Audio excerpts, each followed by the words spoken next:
আমাদের বর্তমান বিশ্ব আসলে ডেটা ড্রিভেন ওয়ার্ল্ডে আমরা আছি। এখন সবকিছুই ডেটার উপর নির্ভরশীল। ডেটা ছাড়া আসলে আমরা কোনো ডিসিশন মেকিং বা কোনো কাজই করতে পারছি না। সো এখন দেখা যাচ্ছে যে এই ডেটাগুলোকে যারা ভালো করে বিশ্লেষণ করতে পারবে, দক্ষতার সহিত বিশ্লেষণ করতে পারবে, তারাই কিন্তু ভবিষ্যৎকে নেতৃত্ব দিবে।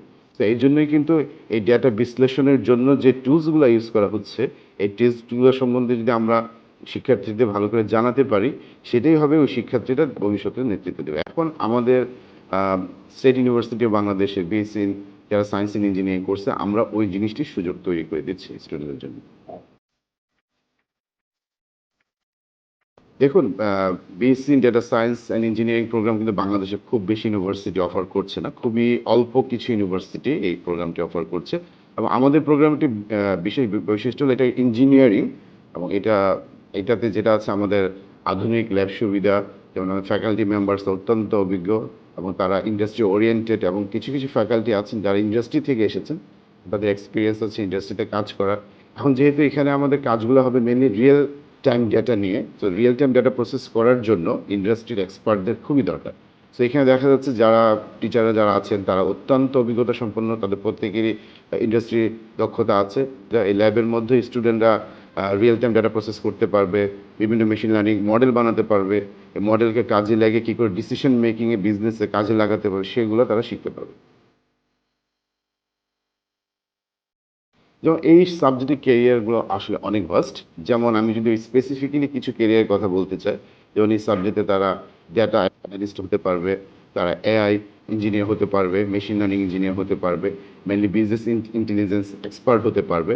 সো হিউজ পটেনশিয়াল আছে এই সাবজেক্টটাতে।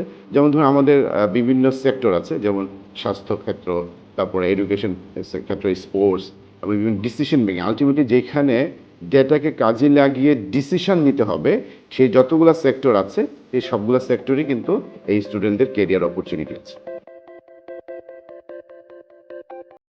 আমরা আসলে মেইনলি এমফাসাইজ করি, যেমন আমাদের প্রচুর পিএইচডি হোল্ডার ফ্যাকাল্টি মেম্বার্স আছেন, তারা বাইরের দেশ থেকে ডক্টরেট ডিগ্রি অর্জন করেছেন, এবং তাদের মেইন বিষয়টা যেটা, তাদের গবেষণা দক্ষতা অনেক বেশি, এবং প্রত্যেকটা টিচাররা কিন্তু গবেষণা ওরিয়েন্টেড টিচার, টিচিং প্রতি তাদের বেশি দক্ষতা আছেন।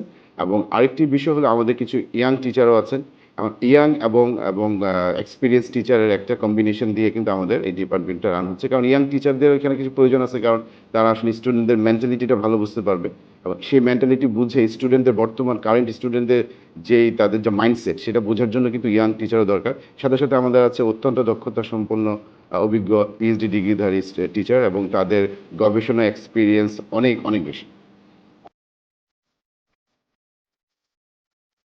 আমাদের কিন্তু এই BSc in data science in engineering সাথে সাথে আমরা এমএসসি ইন ডেটা সায়েন্স কিন্তু কোর্সটাকে রেখেছি। সো স্টুডেন্টরা বিএসসি ইন ডেটা সায়েন্স শেষ করার পরে তারা কিন্তু অতি সহজে আমাদের মাস্টার্স ইন ডেটা সায়েন্স কোর্সটা করতে পারবে এখানে। পুরো ভর্তি প্রক্রিয়াটাতে তারা যদি জানতে চায়, তাহলে তারা অবশ্যই আমাদের অ্যাডমিশন টিম আছে, অ্যাডমিশন টিমে অ্যাডমিশন অফিসে তারা যোগাযোগ করবে, এবং স্ক্রিনে দেখানো নাম্বার তারা যোগাযোগ করতে পারবে।